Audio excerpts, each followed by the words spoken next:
Minash-shaytanir-rajim. Bismillahir-rahmanir-rahim. Assalamu alaikum class 6. How are you all? Hopefully you are fine. Today Islamiyat lecture. Please mark the date.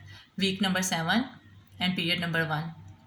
Okay बेटा, आप देख रहे हैं कि पहले पीरियड 7वां हफ्ता पहले पीरियड पे मश्क नंबर 1 है। और जिस तरह हम आपका चैप्टर स्टार्ट हुआ था फरमानरवाओं को दावत इस्लाम, इसकी हम रीडिंग भी कर चुके हैं और रीडिंग बुक वर्क भी कर चुके हैं। आप जानते हैं ना, आप सल्लल्लाहु अलैहि वसल्लम ने उसके सुलह हुदैबिया के बाद मुख्तलिफ मुल्कों के बादशाहों को ख़त लिखे थे जिनमें उनको इस्लाम की दावत दी गई थी। तो इस चैप्टर में उन्होंने बाकायदा ख़त का मतन और फिर उनका फरमानरवाओं का जो रिस्पॉन्स था वो भी बताया गया है। तो आज हम इसके लॉन्ग क्वेश्चन करेंगे। आप प्लानिंग में जैसे देख रहे हैं कि मश्क नंबर 1, इसमें आपके 4 लॉन्ग क्वेश्चन हैं जो कि बहुत लेंथी है, लेकिन मैं आपको ना अपने तौर पे जो है ना सिर्फ 2 क्वेश्चन कराऊंगी। दूसरा वाला क्वेश्चन ज़रा लंबा है तो आपने बहुत अच्छे तरीके से उसको रीड करना है और नीट नोटबुक के ऊपर लिखना है, इसलिए हम आज सिर्फ ना 2 क्वेश्चन करेंगे। ओके बेटा, ये देख रहे हैं आप अपना टाइटल पेज। आपको पता है ये चैप्टर पीछे भी स्टार्ट हो चुका है। इससे पहला चैप्टर था सुलह हुदैबिया, वो भी सीरत तैयबा का चैप्टर था। अब ये दूसरा चैप्टर है फरमानरवाओं को दावत इस्लाम। तफसीली सवालात के जवाबात अलिफ्ता दाल। आपने सेम ऐसे ही टाइटल पेज बनाना है।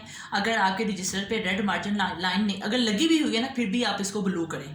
ओके बेटा, अब चलते हैं आपके पहले सवाल की तरफ। ऊपर आपने लिखना है तफसीली सवालात के जवाबात अलिफ।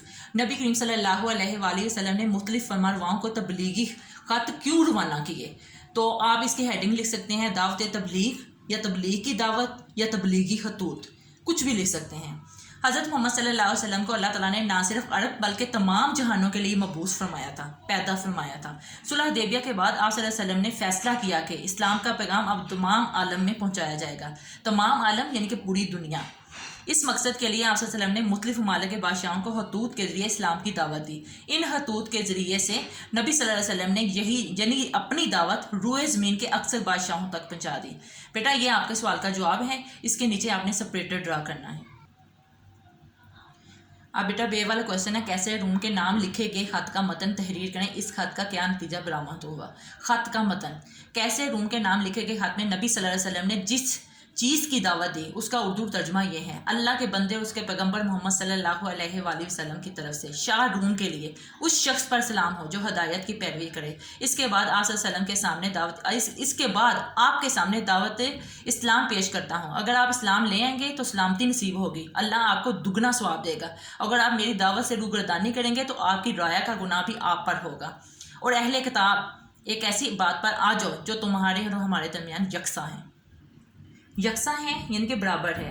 वो ये है कि हम अल्लाह के सिवा किसी की इबादत ना करें और किसी को इसका शरीक ना ठहराएं, और ना हम में से कोई किसी के खुदा के सिवा अपना रब माने, ना हम में से कोई किसी को खुदा के सिवा अपना रब माने। फिर अगर अहले किताब इस बात से मुंह फेर लें तो तुम उनसे कह दो कि हम तो एक खुदा के अतात गुजार हैं। ख़त का नतीजा, लास्ट हेडिंग हरकल, कैसे रूम को यकीन हो गया कि हुज़ूर सल्लल्लाहु अलैहि वसल्लम सच्चे नबी हैं, पर वो अपने उम्रा और मजहबी पेशवाओं की मुखालफत के डर से अलानिया तौर पर आज़ वसल्लम की नबूवत का इकरार ना कर सका। बेटा, ये आपके सेकंड सवाल का आंसर है। इसके बाद आपने एंडिंग लाइन ड्रा करनी है। ओके बेटा, ये आपके 2 सवाल आज के लेक्चर में शामिल हैं। आपने नीट नोटबुक के ऊपर प्रॉपर मार्जिन लाइन ड्रा करके प्रॉपर हेडिंग बना के इनको करना है। ना सिर्फ लिखना है बल्कि इसको अच्छे तरीके से लर्न करना है। आप अपनी प्लानिंग में, बेटा मैं बार बार आपसे कह रही हूँ, आप अपनी प्लानिंग में देख चुके हैं कि 4 सवाल हैं, लेकिन आपकी सहूलत के लिए ताकि आपकी अच्छी सी लर्निंग हो जाए इसलिए मैंने सिर्फ 2 सवाल दिए हैं। ओके बेटा, टेक केयर, अल्लाह हाफिज़।